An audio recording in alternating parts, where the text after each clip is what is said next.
पहले तो प्रणाम सभी को, स्वागत है आपका आपके अपने परिवार पीजे प्लेनेट में। तो जैसा कि यूपी पुलिस 2024 के जो फिजिकल हैं वो अंतिम फेज पे हैं और आज लास्ट दिन है। आज के बाद ये फिजिकल नहीं होने वाले हैं क्योंकि 27 तारीख को रिजर्व डे रखा गया था और इस दिन वो सारे कैंडिडेट जिन्होंने मेडिकल लीव या किसी भी तरीके से आगे डेट एक्सटेंड कराई थी तो उनका फिजिकल होना था। साथ ही साथ कुछ अगर पेपर वर्क या कुछ भी चीज़ बीच में छूट गई हो तो वो कंप्लीट हो सके, इस वजह से ये रिजर्व डे रखा गया था। और आज ये सारी चीज़ें खत्म हो जाएंगी। आज के बाद फिजिकल की चीज़ें ये खत्म हो जाएंगी और होप सो जल्दी आपका जो फाइनल रिजल्ट है वो भी देखने को मिलेगा। और उसके बाद जैसा कि आप जानते हैं कि मेडिकल होना है और मेडिकल में क्या क्या चीज़ें रहनी है, कैसे कैसे रहनी है, उन पर ही हम बात कर रहे होंगे। साथ ही साथ क्योंकि इन चीज़ों पे बात करना बहुत ज़्यादा जरूरी इसलिए भी बन जाता है क्योंकि अगर आपको पहले से पता रहेगा कि क्या क्या चेक होंगे या क्या क्या प्रॉब्लम हो सकती हैं तो उससे आप अभी निजात पा जाएंगे, अभी उन चीज़ों को सही करवा पाएंगे। तो बस इसी वजह से ये वीडियो अभी है और इससे पहले भी हम वीडियो बना चुके हैं कुछ चीज़ों पे, तो वो चीज़ें हम आपको आगे बता देंगे कि क्या क्या चीज़ें कैसे कैसे हैं। अभी हम बात करने वाले हैं आपका जो आइस का है वो टेस्ट कैसे होते हैं, आइस से जो आई चार्ट है, बाकी सारी चीज़ें हम देख रहे होंगे। फिर कान को कैसे चेक करते हैं, क्या क्या चेक होता है कान में, फिर नाक में क्या डीएनएस चेक होता है या नहीं होता है, दांतों की बात कर रहे होंगे, फ्लैट फुट की बात कर रहे होंगे, ब्लड फ्लो में एक फ्लैट फुट एक हाई कर्व होता है उस पर भी बात करेंगे। भाई कैरी एंगल हो जाता है, नौकनी और बोलेग अगर हम बात करें तो इनकी बात कर रहे होंगे। ये चीज़ें जो है आपके जो अगर 2015 की नियमावली है जो मेडिकल होता है जिस नियमावली से, तो उसमें भी मेंशन्ड है। वहीं वेरिकोस बीन्स, ये सारे पॉइंट्स हम देख रहे होंगे और इसके अलावा भी कुछ पॉइंट जो छूट जाते हैं थंबनेल पे नहीं आ पाए वो सारी चीज़ें देख रहे होंगे। और कुछ चीज़ें ऐसी भी हैं जिनका मिथ आपके दिमाग में बैठा रखा है लोगों ने कि ये चेक होगा और वास्तव में वो चेक ही नहीं होती हैं। जैसे कि आप प्राइवेट पार्ट्स की बात करें तो पाइल्स कुछ लोगों को है, कुछ को मस्सा या कुछ ऐसी चीज़ें हैं, लेकिन वो वास्तव में चेक ही नहीं होती हैं। तो फिर उससे डरने की बात नहीं है, लेकिन कुछ लोगों ने बता रखा है, आपके माइंड में भर रखा है कि नहीं ये चेक होगा और आपको उस चीज़ का डर है। तो वो सारी चीज़ें भी हम देखेंगे, वो सारे डर को भी निकालेंगे कि ये चेक नहीं होगा, जिससे आपको डरने की जरूरत नहीं है। और हर एक चीज़ पे डेप्थ में हम बात कर रहे होंगे। तो बस स्टार्ट करते हैं। हर एक चीज़ जैसे कि कलर ब्लाइंडनेस है, थंबनेल पे नहीं लिख पाए तो उस पर भी हम बात करेंगे सारे ही पॉइंट्स पे। तो बस वीडियो को स्टार्ट करते हैं और सारी चीज़ें एक एक करके देखते हैं। हर चीज़ को आपको इमेज की हेल्प से और जैसे भी हम समझा पाएंगे ट्राई करेंगे समझाने का, जिससे आप सारी चीज़ें समझ पाएँ। अब थोड़ा आगे चलते हैं और इससे पहले आई टेस्ट पे एक सेपरेट वीडियो हम बना चुके हैं। इसके बनाने का रीज़न ये था क्योंकि सबसे ज़्यादा डाउट जो आ रहे थे वो आंखों से रिलेटेड आ रहे थे। इसमें हमने बताया था कि कितनी आई साइट चलेगी, मीन 6/6, 6/9, 6/12 या कौन सी चल सकती है। साथ ही साथ हमने यहाँ पे आई चार्ट्स भी दिए थे जो प्रीवियस वैकेंसीज थी, प्रीवियस जो वैकेंसी थी तो उसमें यूज हुए थे अलग अलग सेंटर्स पे। तो आई चार्ट्स भी हमने यहाँ पे लगा दिए थे पीडीएफ फॉर्मेट में और हमने अपने जो टेलीग्राम ग्रुप है उस पर भी डाल रखे हैं, उसके बारे में आगे बता देंगे। यहाँ पे आई चार्ट्स, कलर ब्लाइंडनेस चार्ट, ये सारी चीज़ें यहाँ पे, और यहाँ पे सर्जरी कौन सी हमको करवानी चाहिए, कैसे करवानी चाहिए, वो सारी चीज़ें भी हमने उस वीडियो में बताई थी। तो इस वीडियो का भी लिंक डिस्क्रिप्शन में मिल जाएगा, आप इसे चेक कर लेना, देख लेना एक बार। सारा आपको आंखों से रिलेटेड जितने भी डाउट हैं वो सारे क्लियर हो जाएंगे। अब थोड़ा आगे चलते हैं और बात आ जाती है अपने टेलीग्राम ग्रुप की। तो ये टेलीग्राम ग्रुप है, यहाँ पे अब तो 700 से ऊपर कैंडिडेट, 750 कैंडिडेट हो चुके हैं लगभग। आप भी इसे ज्वाइन कर लीजिएगा। इसकी इनवाइट लिंक जो है यहाँ पे हम डिस्क्रिप्शन बॉक्स में डाल देंगे। साथ ही साथ आप यहाँ से देख सकते हैं और आप अपने सर्च बॉक्स में जाके लिखेंगे UP_पुलिस_रिजल्ट तो आपको ये जो ग्रुप है अपना देखने को मिल जाएगा। ये खासकर 60,244 बच्चों की जो भर्ती थी इसी को देखते हुए बनाया गया था और इसमें जो कैंडिडेट्स हैं अलग अलग चीज़ों पे डाउट डिस्कशन और सारी चीज़ें करते रहते हैं। जितने भी रिजल्ट थे चाहे वो लिस्ट हो या कुछ भी चीज़ हो, यहाँ पे हमने डाल रखे हैं नॉर्मलाइजेशन, सारी बातों पर यहाँ पे चर्चा होती रहती है और इवन बहुत बेटर सॉल्यूशन भी आपको मिलते रहते हैं जो भी आपकी प्रॉब्लम है, चाहे मेडिकल से रिलेटेड हो या फिजिकल किसी भी चीज़ से रिलेटेड हो। तो आप इसे ज्वाइन कर सकते हैं। इसका लिंक आपको डिस्क्रिप्शन में मिल जाएगा और ऊपर वाली वीडियो जो थी आई साइट वाली उसका भी लिंक डिस्क्रिप्शन में मिल जाएगा। अब आगे चलते हैं और यहाँ पे बात कर लेते हैं। यहाँ पे हो जाता है हमारा जो मानक है, जिस तरह से आपके जो मेडिकल टेस्ट है वो होना है। तो यहाँ पे कई सारी चीज़ें मैंसन्ड है कि आपकी नौकनी चेक होनी है और bow legs, flat foot, varicose beans, और ये डिस्टेंट विजन, नियर विजन हो जाता है, कलर ब्लाइंडनेस हो जाता है। भाई आपकी कान का टेस्ट होना है जिसमें ये रेने टेस्ट होता है, वेवर्स टेस्ट होता है, वर्टिगो टेस्ट होता है और ये आपके बोलने संबंधी कुछ टेस्ट होते हैं। तो ये सारी चीज़ें कराए जाते हैं। इन सब के बारे में हमने डेप्थ में आगे बात की है। एक मोटा माटी जो आइडिया था वो यहाँ से हमने देने की कोशिश की। अब थोड़ा आगे चलते हैं और बात कर लेते हैं कि वास्तव में क्या क्या चीज़ें चेक होंगी और क्या नहीं होंगी। तो सबसे पहले आते हैं विजन टेस्ट पे। विजन टेस्ट की अगर हम बात करें तो विजन टेस्ट अपना ये हो जाता है और इसमें जो है कई सारी चीज़ें चेक होती हैं। यहाँ पे एक तो नियर विजन, यहाँ पे नियर विजन के लिए पास में कोई बुक या कुछ भी पढ़वा के देख लेते हैं वो। डिस्टेंट विजन के लिए आई चार्ट रहता है और एक स्क्विंट टेस्ट। ये हर सेंटर पे नहीं देखने को मिला था लेकिन कुछ सेंटर पे देखने को मिला था। यहाँ पे अगर स्क्विंट आपकी माइल्ड सी या नॉर्मल है तो कोई दिक्कत नहीं, चल जाती है। यहाँ पे आगे हम बात करें, एक आ जाता है कलर ब्लाइंडनेस, ये भी यहाँ पे चेक होता है। तो ये आपके जो विजन टेस्ट में इसमें ये 4 पॉइंट चेक होते हैं और इन सबको हमने बहुत डेप्थ में बहुत अच्छे से अपनी जो आई साइट वाली वीडियो है उस आई चेक वाली उसमें बता रखा है, डिस्क्रिप्शन लिंक है, वहाँ से आप देख सकते हैं उसे। तो ये हो जाता है यहाँ पे ये चीज़ें चेक होती हैं। अब यहाँ पे चेक कैसे करते हैं इस पर भी बात करेंगे। तो यहाँ पे ये आई चेक का अपना हो जाता है। यहाँ पे अगर चेक करने की बात करें तो नियर विजन तो ऐसे ही हमने बता दिया कि बुक आपको पढ़वा के देख लेते हैं, वहाँ से आप मतलब पता कर पाते हैं वो कि हाँ आराम से इन्हें नियर का दिखता है। वहीं डिस्टेंट विजन जो है इससे वो आई चार्ट्स, जैसे कि आई चार्ट आप जानते हैं सारे हमने लगा भी रखे हैं प्रीवियस वीडियो में, तो वहाँ से देख सकते हैं। तो आई चार्ट्स आपको पढ़वाए जाते हैं। स्क्रीन में बस आपको ये सारे सेंटर पे नहीं लेकिन कुछ सेंटर पे देखने को मिला था, इस वजह से हमने इसमें ऐड कर रखा है। तो ये जो है यहाँ पे पेन की टिप को देखने को बोलते हैं और इधर उधर चलाते हैं पेन को, और उधर ही आपको आंखें चलानी होती है, इस तरह से वो देख लेते हैं। और कलर ब्लाइंडनेस की सियारा जो CP थर्ड बुक है वो चलाई जाती है, और उसमें आपको बताना होता है कलर मतलब परसेप्शन बुक जो रहती है उसमें बताना होता है कि नंबर लिखे हुए हैं या फिर कोई रास्ता है, उस पर उंगली चलानी होती है, कुछ इस तरह से ये कलर ब्लाइंडनेस का चेकअप किया जाता है। ये आई टेस्ट के बारे में हो जाता है कि ये अपना चेक होता है। नेक्स्ट अगर हम बात करें तो नोज या DNS ये चेक होता है वास्तव में या नहीं होता है, इसको लेके कई सारे लोगों ने बहुत ज़्यादा प्रॉब्लम क्रिएट कर रखी है कि भैया ये चेक होता है या नहीं होता है। तो उस पर भी बात कर लेते हैं। कई सारी वीडियोस में आपको बताया जाएगा कि ये चेक होता है, कुछ में बताया जाएगा नहीं चेक होता है। अगर हम बात करें तो ये प्रीवियस चेक नहीं हुआ है, लेकिन हाँ डॉक्टर जब आपके दांत देख रहा होता है मीन्स मुंह खुलवा के, तो बाई चांस उनकी नज़र अगर पड़ जाती है तो वो देखने लग जाते हैं। वैसे ये आपके ना तो मेडिकल स्टैंडर्ड जो कह सकते हो 2015 वाली नियमावली है उसमें है, और ना ये चेक होता है DNS। यहाँ पे DNS उन चीज़ों के लिए यूज किया जाता है, या फिर कह सकते हो उन चीज़ों के लिए प्रॉब्लम देता है जहाँ पे आप हाई एल्टीट्यूड एरिया में अपनी जॉब कर रहे हो, और अपने यूपी में ऐसा नहीं करना है। इस वजह से इसका कोई पॉइंट बनता नहीं है। जो हाई एल्टीट्यूड एरिया में मतलब जॉब करते हैं तो वहाँ पे DNS बेसिकली एक डेविएटेड नसल सेप्टम बोलते हैं। यहाँ पे नाक की हड्डी या टेढ़ी हो जाती है, थोड़ी सी बढ़ जाती है, कुछ ऐसा होता है, या कुछ जगह खाली बड़ी होती है। तो वहाँ पे सांस लेने में जब हाई एल्टीट्यूड एरिया पे जाते हो तो ऑक्सीजन ऑलरेडी कम होती है, तो सांस लेने में दिक्कत होती है, या सर्दियों के दिनों में ये चीज़ देखने को मिलती है, तो उसमें प्रॉब्लम रहती है। लेकिन अपना जो UPP का मेडिकल है तो वहाँ पे DNS नहीं चेक होता है, तो इस चीज़ का आप ध्यान रखिएगा। बाकी बहुत रेयर केस होंगे कि आपका चेक हो, वरना ये चेक नहीं होता है। नेक्स्ट अगर हम बात करें ये टीथ आपके ऐसा नहीं है कि जैसे अपना SSC GD था तो वहाँ पे टीथ जो थे उनकी मार्किंग थी कि आपको 14 जो मेडिकल पॉइंट्स है वो होने चाहिए, और वो होंगे तभी पास होगे। इसमें ऐसा नहीं है, बस आपके नॉर्मल टीथ होने चाहिए, ठीक ठाक टीथ होंगे तो आराम से चल जाएगा। और जिसको भी टीथ में अगर कोई प्रॉब्लम है तो आप ऐसा करा के जा सकते हैं, थोड़ा सा कुछ टाइम पहले अपना दांतों की सफाई करा लेना, जिससे वो थोड़े से सही दिखेंगे और आप आराम से पास हो जाएंगे। एक दो दांतों में कीड़ा भी लग गया तब भी कोई दिक्कत नहीं होती है, वो पास कर देते हैं। तो बस ये है। बाकी आप दांत फिर भी अपने पेस्ट करते रहिएगा, और साथ ही साथ वहाँ जाएँ तो इस चीज़ का ध्यान रखिएगा कि मुँह से बदबू नहीं आए, पेस्ट करके जाइएगा प्रॉपर, क्योंकि उससे थोड़ा सा इफेक्ट पड़ता है आपके जो मेडिकल डॉक्टर हैं। और जब आपका कह सकते हैं जो प्रेजेंटेशन होगा वही अच्छा नहीं होगा तो फिर उन्हें मतलब इतना अच्छा नहीं लगता है, तो इस वजह से वो पॉइंट डाल सकते हैं। तो बस इस चीज़ का ध्यान रखिएगा कि मुँह से बदबू नहीं आए, और साथ ही आप टाइम से पहले लगभग 1 डेढ़ हफ्ते पहले ऐसा करवा लीजिएगा, डॉक्टर से जाके सफाई करवा लीजिएगा दांत की, जिससे कोई दिक्कत नहीं हो। और जिन्होंने गुटखा खा के ख़राब कर रखे हैं उनके लिए तो, गुटखा या तंबाकू खा के ख़राब कर रखे हैं उनके लिए बेस्ट एडवाइस यही है कि अपना दांत जो है सफाई करा के जाएँ, ये हो जाता है।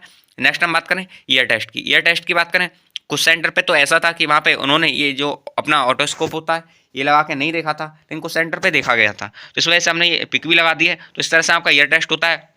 अगर बात करें तो सबसे पहले वो कान के ही पास में थोड़ी सी डिस्टेंस है, कुछ नॉर्मल धीरे आवाज़ में बोलते हैं और आपसे पूछते हैं कि क्या बोला था। ऐसे करके यहाँ पर कान के बराबर में एक चिमटी जैसी होती है, उसे टेबल पे मार के और कान के बराबर में जाते हैं, उसके वाइब्रेशंस पूछते हैं कि सुनाई दे रहे हैं या नहीं दे रहे हैं। तो इस तरह से कान का पर्दा चेक करने के लिए वो ये इस मशीन का यूज़ करते हैं, ऑटोस्कोप बोलते हैं, और इससे देख लेते हैं। लेकिन ये सारे सेंटर पे नहीं देखा गया था, लेकिन हाँ कुछ सेंटर पे इससे कान का पर्दा देखा गया था कि आपका कान का पर्दा सही है या नहीं है, और ये कान का पर्दा सही होना चाहिए। अगर नहीं होता है तो आपको डिस्क्वालीफाई कर दिया जाएगा। अब एक चीज़ और आती है कि यहाँ पे जब भी आप मेडिकल के लिए जाएंगे तो कान अपने साफ करा के जाइएगा। ये कान आप 3-4 दिन पहले साफ करा सकते हैं। अब ENT डॉक्टर जो होते हैं उनके पास जाइएगा, और वो आपके जो कान है वो 150 रुपये लेंगे और कान साफ कर देंगे। ऐसा नहीं है कि मतलब घर पे नहीं कर सकते, लेकिन घर पे इतने अच्छे से नहीं हो पाते हैं। आप जाइएगा, ENT डॉक्टर एक मतलब केयरफुल वे में आपका कर देंगे कान साफ, और 50-60 रुपये लेंगे, 100 रुपये लेंगे, और ये हो जाएगा। इस चीज़ को जरूर करा के जाइएगा, क्योंकि अगर डॉक्टर को कान का पर्दा आपका नहीं दिखता है तो वो आपको डिस्क्वालीफाई कर देगा। इस चीज़ का ध्यान रखिएगा।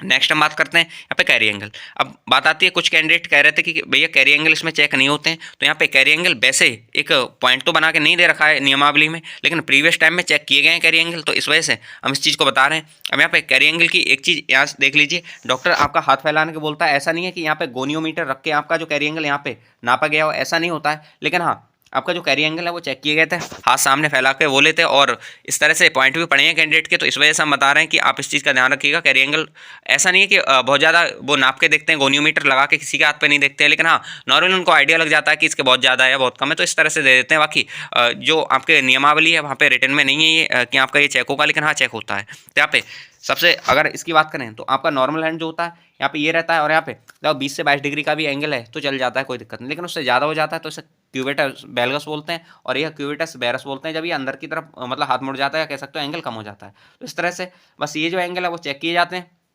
बाकी गोनियोमीटर लगा के नहीं देखते। तो इस वजह से आप ये तो नहीं कह सकते कि ये जो है बिल्कुल आपको 20 डिग्री 22 डिग्री ऐसे चाहिए, लेकिन हाँ ये चेक होता है नॉर्मली आपका हाथ सीधा होना चाहिए, तो उस तरह से वो पास कर देते हैं। नेक्स्ट हम बात करें नॉकनी और वोलेक्स, ये बहुत अच्छे से चेक होती हैं, इस चीज़ का आप ध्यान रखिएगा। वैसे अगर हम बात करें तो अपने जो फुट का नॉर्मल अलाइनमेंट होता है, मतलब नॉर्मल फुट जो अपना होता है, पैर जो होता है, यहाँ पे एक बार दिखा देते हैं आपको। तो ये कुछ इस तरह का पोस्चर अपना पैर का रहता है। भैया अगर बात करें तो आपको जब फ्लैट फुट हो जाता, सॉरी फ्लैट फुट नहीं, नौकनी हो जाती है, तो आपके जो घुटने हैं वो इस तरह से ऐसे मिलने लग जाते हैं, यहाँ पे गैप नहीं रहता है। तो बस वो इस गैप को ही देखते हैं, यहाँ पे पैर मिलवा के आपको खड़ा कराते हैं और बीच में ये गैप देखा जाता है इस तरह से। तो ये जो गैप है वो आपका रहना चाहिए, और इसके लिए यहाँ पे एक प्रॉपर पोस्चर मेंटेन कर लीजिएगा। जैसे घर पे भी उसकी प्रैक्टिस करिएगा कि मेरे को वहाँ पे इस तरह से खड़ा होना है, क्योंकि वहाँ पे खड़े होने के भी तरीके में थोड़ा सा चेंजिंग आती है, तो आपका जो नौकनी अगर नहीं भी हो तब भी दिखने लग जाती है। तो उस चीज़ का ध्यान रखिएगा। साथ ही साथ अगर किसी को नौकनी है तो थोड़ा सा उसका वर्कआउट यूट्यूब से या किसी कहीं से भी देख के आप कर सकते हैं।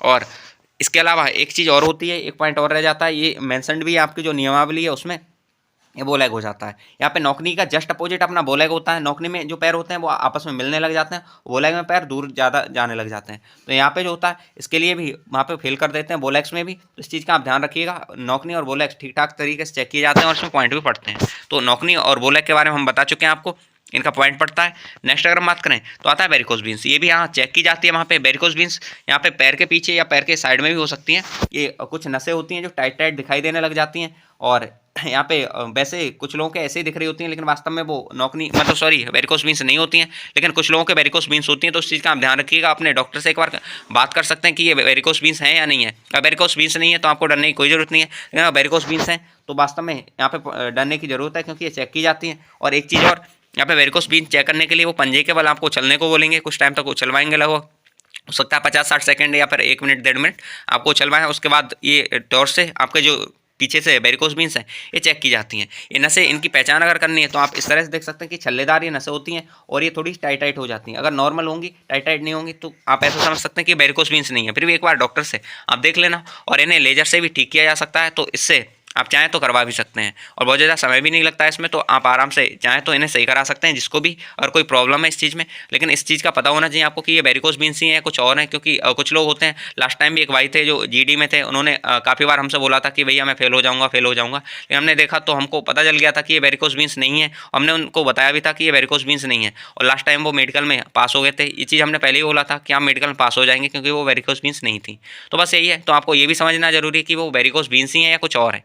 तो बस अगर नॉर्मल नसें हैं तो कोई दिक्कत नहीं, आप पास हो जाएंगे, ये हो जाता है। बाकी यहाँ पे इसका पॉइंट पड़ता है, तो इस चीज़ को आप देख लीजिएगा। वहीं आते हैं फ्लैट फुट पे, ये भी चेक किया जाता है। अब फ्लैट फुट में भी ये नॉर्मल फुट है आपका, ऐसा होता है यहाँ पे एक नॉर्मल सी आर्क रहती है पैर में, और आर्क का मतलब ये थोड़ा सा गड्ढा जैसा रहता है ऊपर को उठा हुआ इस तरह से। और यहाँ पे अगर हम पैर के अपने प्रिंट देखें तो इस तरह से आते हैं। अगर आपको इसे चेक करना है तो आप ऐसा कर सकते हैं कि घर पे कोई बोरी या फिर पैर गीला करके बाल्टी में ही आप बाहर निकलें और 2-3 कदम आगे को चलें, तो आपके जो पैर के निशान होंगे वो कुछ इस तरह के बन रहे होंगे। तो मतलब आपको अपना जो फ्लैट फुट है वो नहीं है। वहीं अगर हम बात करें, अगर पैर नीचे से आपका बिल्कुल फ्लैट हो जाता है इस तरह से, तो उसे फ्लैट फुट कहते हैं। यहाँ पे अगर आप चलेंगे तो इस तरह से निशान जो बन रहे थे इस तरह से ये नहीं बनेंगे, एक पूरा पैर का निशान बनेगा। तो इस तरह से आपको लग जाएगा, पता चल जाएगा कि ये फ्लैट फुट है।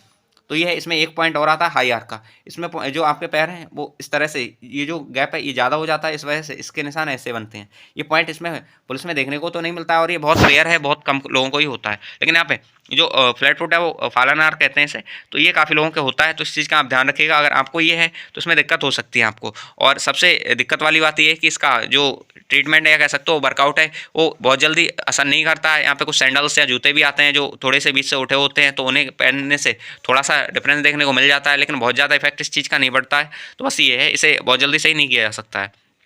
फिर एक पॉइंट और आ जाता है कि आपके प्राइवेट पार्ट्स हैं वो भी चेक होते हैं। तो इसमें इस चीज़ को लेकर बहुत ज़्यादा जो लोग हैं परेशान हैं कुछ कि भैया मेरे को पाइल्स है या ये चीज़ें। तो वास्तव में ये जो प्राइवेट पार्ट्स हैं ये नहीं चेक होते हैं, इस चीज़ का आप ध्यान रखिएगा। किसी भी ना तो आपके जो मेडिकल स्टैंडर्ड है उसमें दे रखा है कि आपका ये चेक होगा और ना ही प्रीवियसली चेक हुआ है। तो इस चीज़ का आप ध्यान रखिएगा कि जो प्राइवेट पार्ट्स हैं वो चेक नहीं होते हैं। कुछ लोग बता रहे हैं कि प्राइवेट पार्ट्स चेक होंगे, आपको मतलब पाइल्स चेक की जाएगी या फिर पेनिस या फिर टेस्टिकल्स चेक किए जाएंगे, तो वो चेक नहीं होते हैं। इस चीज़ का आप ध्यान रखिएगा। लेकिन हाँ, अदर जो पॉइंट थे वो हम बता चुके हैं ऊपर, ये सारे चेक होंगे। और हो सकता है इसके अलावा भी, जैसे डॉक्टर आपको चेक कर रहा होता है और उसे दिख जाता है पॉइंट, तो वो उसमें पॉइंट डाल सकता है, पॉइंट दे सकता है आपको। क्योंकि लास्ट टाइम भी विटिलिगो जैसे पॉइंट्स भी दिए गए हैं लोगों को, विटिलिगो हो गया या फिर आपका ये जो टैटू होता है इस पर भी पॉइंट दिए गए हैं। तो इस चीज़ का आप ध्यान रखिएगा कि इन चीज़ों पर जब डॉक्टर की नज़र पड़ जाती है तब पॉइंट दिए जाते हैं, वरना पॉइंट एक्स्ट्रा नहीं दिए जाते हैं। और प्राइवेट पार्ट चेक नहीं होते हैं, इस चीज़ का आप ध्यान रखिएगा। तो ये कुछ क्वेश्चन, मतलब क्वेश्चन तो नहीं बोलेंगे, ये कुछ चीज़ें थी जो हमने आपको बताई जो कि चेक होती हैं अपने मेडिकल में, चाहे वो ईयर्स हो, टीथ हो, डीएनएस हो, सारी ऊपर से लेकर नीचे तक जितनी भी चीज़ हो सकती थी जो मेडिकल में चेक होती हैं यूपी पुलिस में, बेसिकली उन्हें हम बता चुके हैं।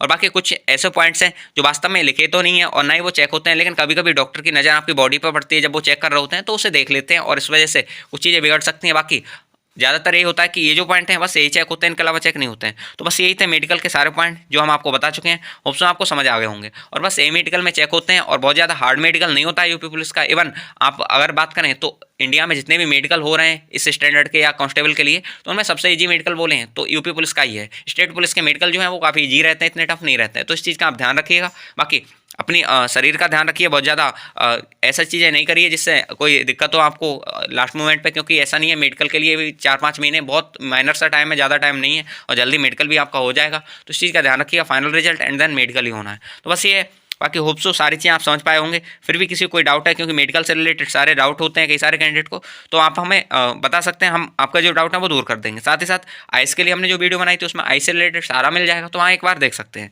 और आइस के जो आई चार्ट है, जब आपका मेडिकल होगा, कुछ लोग कहते हैं कि भैया हमको आई चार्ट प्रोवाइड करा देना, इससे हम आराम से पढ़ के या रट के चले जाएँ, क्योंकि हमारी 6x6 नहीं है, 6x9 है। तो इस तरह से तो वो भी हम सेंटर टू सेंटर सारे आई चार्ट्स प्रोवाइड करा देंगे। इस वजह से हमने सेंटर वाइज ग्रुप भी बना रखे हैं, तो उन ग्रुप की लिंक डिस्क्रिप्शन में आपको मिल जाएगी। अपने सेंटर का चाहें तो ग्रुप ज्वाइन कर सकते हैं, इससे जिस सेंटर पर आपका मेडिकल होगा वहाँ पे हम आपका ये जो भी आई चार्ट रहेंगे, जो भी चार्ट्स यूज हो रहे होंगे वो डालते रहेंगे, जिससे आप आइडिया लग जाए कि कौन सा आई चार्ट यूज हो रहा है और वहाँ पे आप अच्छे से पास कर पाएंगे। तो बस ये था, होप सो आप सारी चीज़ समझ पाए होंगे। और फिर भी कोई डाउट है तो हम बता ही चुके हैं पहले से कि आप कमेंट बॉक्स खुला हुआ है, टेलीग्राम चैनल है, कहीं भी जाके अपने डाउट पूछ सकते हैं और पर्सनली बात कर सकते हैं टेलीग्राम पर हमसे। तो बस यही था, होप सो आपको सारी चीज़ समझ आई होंगी। और आपको चीज़ें समझ आती हैं तो आप चैनल को सब्सक्राइब कर सकते हैं, वीडियो को लाइक कर सकते हैं। बाकी मिलते हैं नेक्स्ट वीडियो में, तब तक के लिए बाय बाय। जय हिंद, जय भारत, जय भारत, जय उत्तर प्रदेश।